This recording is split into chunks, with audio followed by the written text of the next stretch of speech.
Do you care about Black lives? The people that run Baltimore don't. I can prove it. Walk with me. They don't want you, that's it. I'm Kim Klacik. This is Baltimore, the real Baltimore. This is the reality for Black people every single day. Crumbling infrastructure, abandoned homes, poverty, and crime. Baltimore has been run by the Democrat Party for 53 years. What is the result of their decades of leadership? Baltimore is one of the top 5 most dangerous cities in America. The murder rate in Baltimore is 10 times the U.S. average. The Baltimore poverty rate is over 20%. Homicide, drug, and alcohol deaths are skyrocketing in our city. Democrats think Black people are stupid. They think they can control us forever, that we won't demand better, and that we'll keep voting for them forever, despite what they've done to our families and our communities. Are they right? Joining me now, host of Kim Klacik Live. Kim Klacik, the one who was running for Congress 3 years ago. We were certainly pulling for her on this show. Kim, okay, so now you've got Kim Klacik Live, so you're still most definitely in the fight. But how are things going in Baltimore ever since they decided to continue doing what they've always done there? Yeah, well, Jesse, that video is a blast in the past. I have to tell you, on that very street, just so you know, there's now a homeless encampment on that block. As I was walking down the street, out, what Baltimore City truly looks like. But things have only gotten worse, unfortunately, and I mean worse in every aspect. We still can't get the trash picked up. We still have rat infestation. We still have poor public schools. They're even worse now. We have many kids in the high school that are not proficient in math or reading and have the lowest test scores you could possibly imagine. Of course, crime and violence is still through the roof. Right now, we're at 10,000 cars stolen. In 2023, a lot of them carjackings. That's our newest crisis. And many of them are done by juveniles, which you've probably seen across this country. There's been an uptick in juvenile crime, thanks to the fact that we have progressive DAs and prosecutors that don't actually want to prosecute these kids because, according to them, Jesse, they don't know exactly what they're doing. They're too dumb and young to understand that some of these crimes have consequences. Yeah, they always make excuses for the criminals. And what bums me out about this, Kim, is, as you are well aware, I love Baltimore. I used to have a blast in Baltimore, but there's a lot of poverty there, and there are a lot of poor people that get preyed upon by these roving gangs, and they have no recourse. They have no ability to escape all this. They're just stuck in a friggin' war zone. These 9-year-olds going to school trying to avoid getting stabbed. Yeah. No, you're absolutely correct about that. They're getting it from both sides, right? They're getting it from whether it's the gang warfare, right? Or they're getting it the other side where you got corrupt politicians. So every single election season, you've got politicians that prey on these communities. They go in, they make all these promises, and they tell them, look, we're going to get all this money from the federal government. We'll get all this money from the states, and we'll help you. We'll help your neighborhoods. We'll make sure your schools are performing. And they never deliver. And every single time, you've got these voters that vote for these politicians thinking that they're going to help them.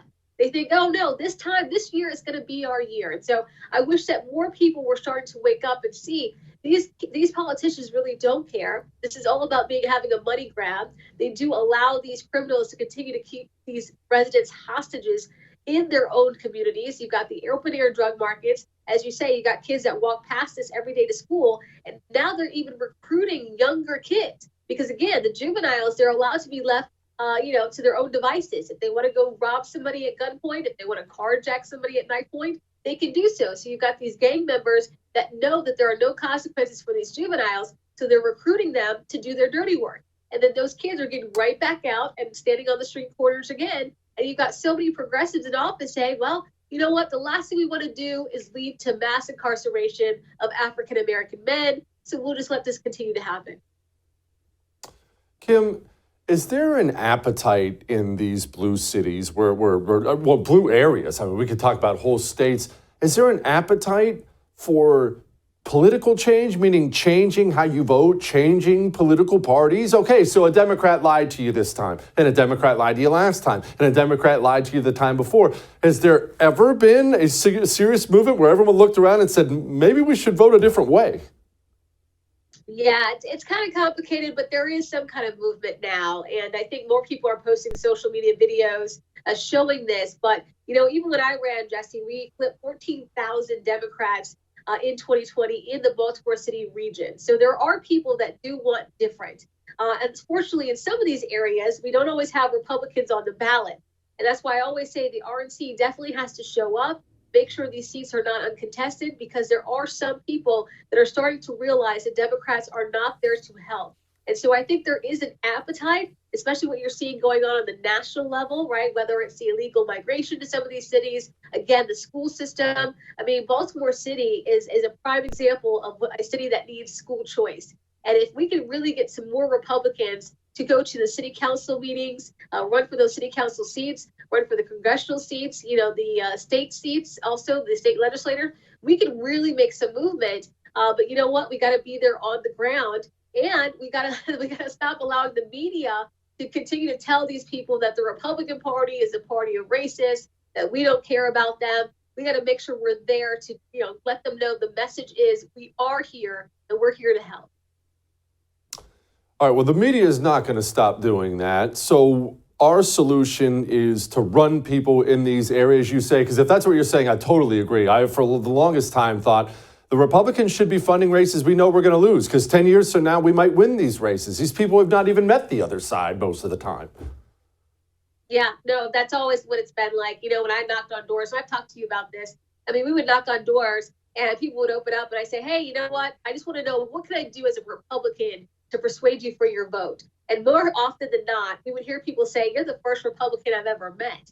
And so that's another problem, like it's a challenge, you know? So I understand that some people get very discouraged. I know it can be intimidating, but just think about, like, you know, in other states. I mean, think about Stacey Abrams, for example. Here she is in Georgia chipping away. I never thought she would get this close to Brian Kemp or the governorship in Georgia at all, but that's what she's done. The same thing with Beto O'Rourke in Texas, right? He's getting closer and closer. So we need to adopt that here in the Republican Party and understand chipping away is just fine. We may not win it today, but we could win it, like you said, 6 to 8 years from now. The illegal question is on everybody's mind, what effect this is going to have. Anyway, here's a little clip. I love you, Joe Biden. Thank you for everything, Joe Biden. I'm a good person. I want to be a good person here in the United States. Yeah, no, you're a law-breaking piece of trash. You violated our sovereignty. But anyway, Kim, this is not landing well in places like Chicago. You see New Yorkers out there up in arms. Oh, my gosh, the illegals are gobbling everything up. And while I don't celebrate the fact it's descending these places even further and faster, do you think this is going to prompt some change in the way people vote? Oh, absolutely. That's what we've been hearing for the past, I would say, 2 to 3 months now. You know, I have my PAC Red Renaissance, and we're getting ready to relaunch it again on January 10th. And we're going to be going to every major city across this country, because I do believe that there are many people that are fed up. And so even though they're, again, a little apprehensive about the Republican Party, I think if we're there, you know, not there for the cameras and the lights and all that, you know, there to actually speak to the people on the ground, help them understand that the border is out of control because of this administration and this administration alone. Let them know exactly what President Trump wants to do once he's in office, and help them understand, if you vote Republican down ballot, right, if you've got a House majority of Republicans, you got the Senate majority, you know, we can then make sure that all those things that President Trump wants to do at the border gets done.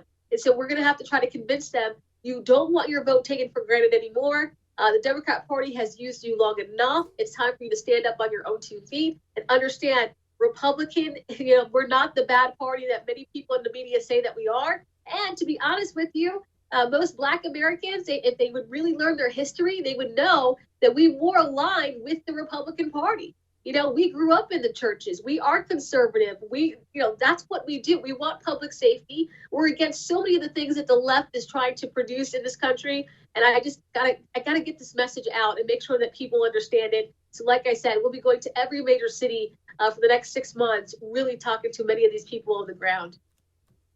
Yeah. Come to Houston. Kim, thank you so much. I appreciate it. Come back soon. All right.